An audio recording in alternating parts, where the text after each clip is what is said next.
I have been solutioning for an HVAC system for the conversion, so I hope this can stay steady enough for it to make sense to everyone. What I'm planning to do is get a combination heating cooling unit from Restomod Air.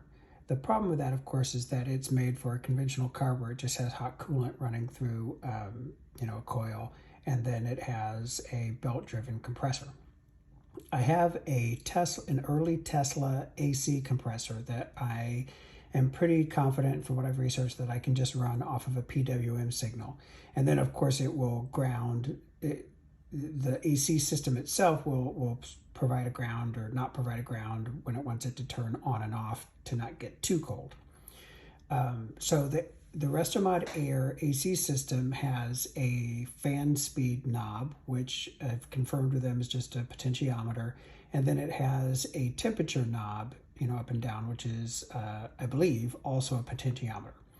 So what I've done is I've written this here is just a temperature humidity sensor, which I may or may not use this one, but I've tried to set this all up. So I've got it on a Nano and everything seems to be working fine so far.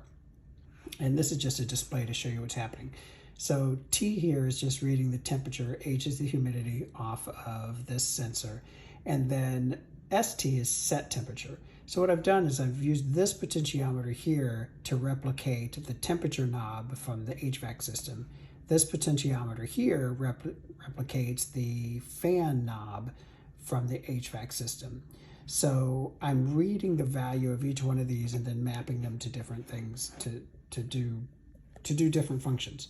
So this one, if you watch the temperatures, if I turn the temperature, so essentially what I've done before I do this is I've basically said if the set temperature is greater than the current temperature by more than 1 degree to turn on heat. And then I've got this red LED here, which sort of signifies it's turning on heat.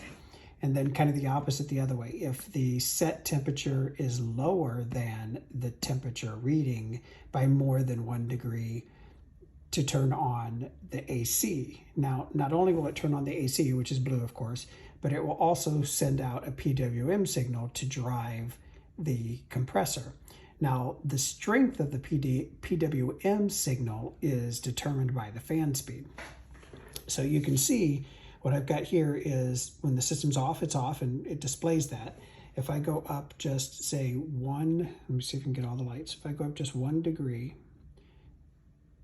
well, actually the temperature dropped to 72. So if it's more than 1 degree, I get heat and my LED comes on. So that's turning on my heat. The heat element that I'm going to use will have its own sort of logic that will keep it within a certain range. But then if I go down, if you watch this, if I go to just 1 degree over, the system turns off because you don't want it going off and on and off and on all the time. And of course, if it's equal, let's see if I can get the potentiometer right. If it's equal to 72, well, then the temperature just went up. So if it's equal, obviously it stays off. But then watch what happens when I go below, with my set temperature goes 2 degrees below the current temperature. This sends a signal to turn the compressor on, and this sends up my PWM signal. Now here, my PWM signal is determined by the value of this. And you can see that as I turn the fan up, the LED gets brighter. So that simulates sending a higher PWM signal. Now, obviously I don't have the Restomod Air system yet. I kind of wanted to test all of this logic and everything before I jumped in and bought that because those are kind of expensive. But for the most part, I think this will accurately control my HVAC system and it will display my temperatures. And then of course I'll have a separate thermistor that'll just show me outside temperature just for information. But the logic of it so far seems pretty sound.